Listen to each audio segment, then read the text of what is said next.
shimbiraha ugaarsado awooddooda aad ayay u sarraysaa. wax naxariisana uma sameeyaan xayawaanka ay ugaarsanayaan.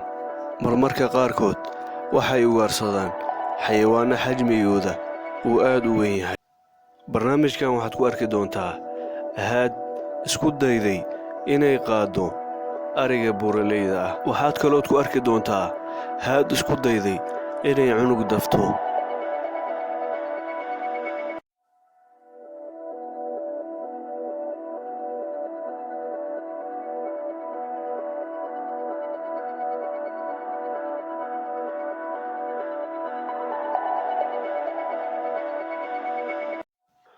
aan ku bilowna galeyrka.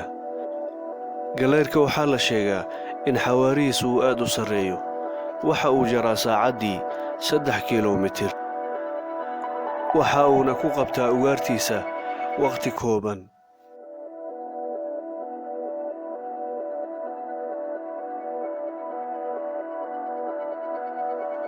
galeyrkan waxay ilaalsanaysay carruurteeda. nasiib darro waxaa soo weeraray shimbiro waaweyn.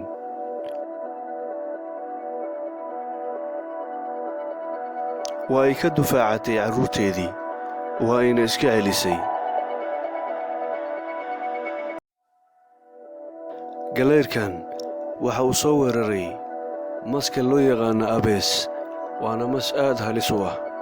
hase yeeshee galeyrkan waa mid aad geesi u ah. waa uuna soo wajahay si uu u ugaarsado. badanaa ugaartiisa waxa uu u qaadaa xagga sare, kadibna waa uu soo daayaa. waxa uuna u soo degaa markay diyaar u noqoto inuu cuno.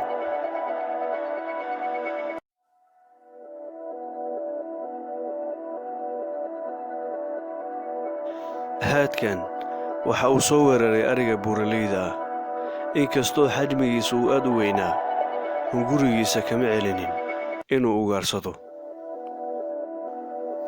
waxa uu isku dayey inuu la duulo, hase yeeshee xajmigeeda ayaa aad uga weynaa. nasiib wanaag ridii waa ay badbaadday.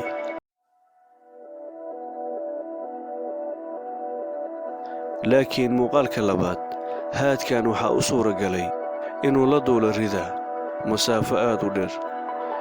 waa ay la dagaalantay ilaa ay soo dhacday. halkaa ayayna ku geeriyootay. dhab ahaantii waa uu u soo degi doonaa weliimadiisa oo diyaarsan. arrinka waxa uu ka sahlan yahay markii ariga uu yar yahay. waxa uu u qaadaa si dhib la'aan ah, waa uuna la duulaa. haddii uu la duulo ari yar, waxay ka dhigan tahay inuu cunug yar uusan u daahaynin. sida uu u qaaday canugan, waxa uu ku sugnaa beerta. waxa uuna la joogay hooyadii. waa uu qaaday, waxa uuna kor u qaaday ilaa 2 mitir. nasiib wanaag hooyadii oo foojignayd ayaa ka soo gaartay. waxa uu ku soo riday dhulka, waa uuna iskaga tegey. haadka dahabiga ah iyo haadka madow. waxaan shaki ku jirin in labadoodaba ay awood badan yihiin, aadna khatar u yihiin. bal ka warran haddii ay isweeraraan labadooda. haadkan dahabiga ah waxa uu ku waliimaysanayay ugaartiisa. waxaa soo weeraray haadka madow. waa ay isdagaaleen. dagaal dheer kadib, haadka dahabiga ahaa waa uu iska celiyey, waa uuna ka guulaystay haadkii madooba.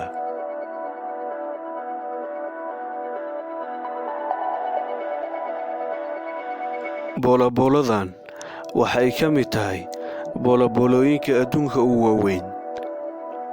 waxayna caan ku tahay afkeeda u kala baxaya sida laastiigga, kaasoo u suurtagelinayo inay xayawaanno waaweyn afka geliso. boolabooladan waxa ay soo weerartay shimbiro, waa ayna ugaarsatay si dhib la'aan ah. waxaa kaloo dhib ku hayn inay ugaarsato kalluunka noocyadiisa kala duwan.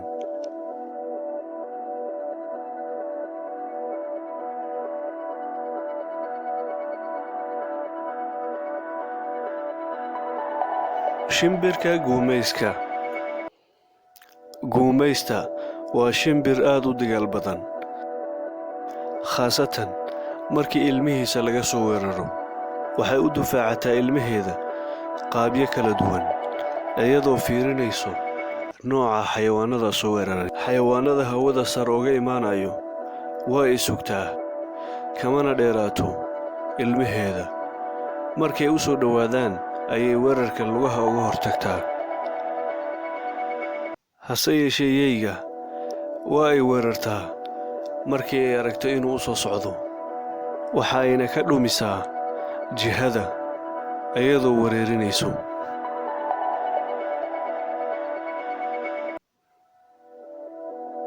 galayrka xajmigiisa waa uu yar yahay, laakiin waa xayawaan go'aan adag.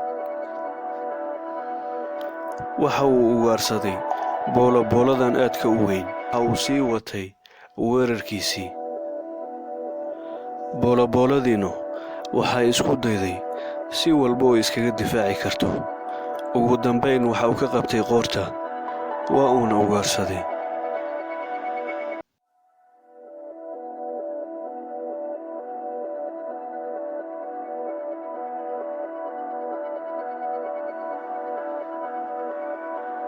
barnaamijkii intaas ayuu ku egyahay. fadlan subscribe, like, share.